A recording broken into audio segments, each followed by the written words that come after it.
Next ఇంకా mobile addiction. ఆడవాళ్ళల్లో గానీ, మగవాళ్ళల్లో గానీ ఈ అడిక్షన్ అయితే చెత్త.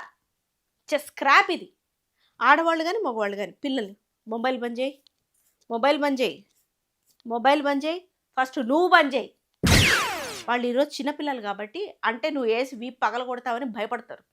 కానీ రేపొద్దున ఆ భయం లేనప్పుడు వాళ్ళు ఫస్ట్ నువ్వు బంద్ జెయి అని అంటారు. మొహం తీసి ఎక్కడ పెట్టుకుంటావు? ఇంత బతికి నీ పిల్లల చేతే చెప్పించుకుంటున్నానని నీకు అనిపించదా? బాత్రూమ్‌లలోకి తీసుకెళ్ళిపోతారు. స్నానాలు చేస్తున్నప్పుడు తీసుకెళ్ళిపోతారు. పని చేస్తున్నప్పుడు చూసేస్తూ ఉంటారు. టెంపుల్స్‌కెళ్ళిపోయినప్పుడు చూసేస్తూ ఉంటారు. నలుగురు కూర్చుంటే గెట్ టుగెదర్‌లప్పుడు చూసేస్తుంటారు. పెళ్ళిళ్ళప్పుడు చూసేస్తుంటారు. డ్రైవింగ్‌లు చేస్తున్నప్పుడు కూడా చెక్ చేసేస్తూ ఉంటారు. ఎక్కడ ఆపుతార్రా? నిద్రపోతున్నప్పుడు కూడా పిశాచాల్లాగా చూసేస్తుంటారు. ఏముందిరా మొబైల్‌లో? సోషల్ మీడియాలో రీల్సు, వాడు కొన్నాడు, వీడు కింద పడ్డాడు, అది పైకి లేచింది. ఇట్లాంటి ఫాల్స్ లైఫ్ తప్పితే మేజర్‌గా ఏముంది? ఏం తెలిసేసుకుంటున్నావు నువ్వు?